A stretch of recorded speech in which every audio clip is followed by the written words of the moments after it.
Hujambo mtazamaji, natumai kwamba alasiri yako inakuendea vyema. Karibu kwenye taarifa za mbiu ya KTN, ni kujuzi yanayoibuka na kugonga vichwa vya habari. Jina langu ni Hadi ya Mwasiwa na mwenzangu Pretty Janet anatafsiri taarifa hizi kwa lugha ya ishara. Tuanze na taarifa hii ambapo waziri wa usalama wa taifa Kipchumba Murkomen amewaonya wanasiasa wanaopanga kusafirisha wahalifu kwenye vituo vya kupigia kura hapo kesho ili kuvuruga shughuli za uchaguzi mdogo. Murkomen amesema kwamba maafisa wa usalama watawakamata wahalifu wote wanaopanga uhalifu na vile pamoja na wale wanaowafadhili. Murkomen aliyasema hayo alipozuru eneo la Rachuonyo katika eneo la Rachuonyo Kusini pamoja na maafisa wakuu wa usalama ili kudadisi jinsi usalama ulivyo eneo hilo kabla ya kufanyika kwa uchaguzi mdogo wa eneo bunge la Kasipul.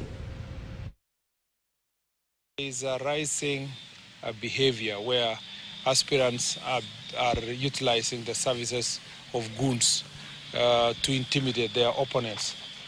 I must say this, that we want to restore the confidence of the people of Kenya in the electoral process by making sure that the by-elections are peaceful and that they are being managed by the National Police Service, not by goons. I see many as aspirants and their supporters across the country saying that, and I saw even a leader of one of the political parties saying will be out there to protect our vote.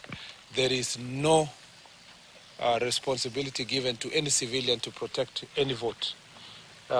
All civilians, all voters, all Kenyans have a right to vote.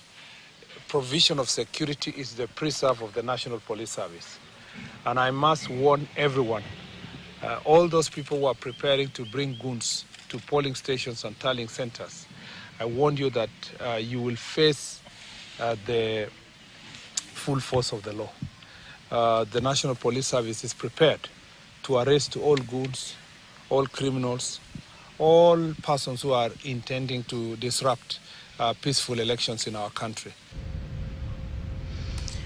Na tukisalia kwenye hayo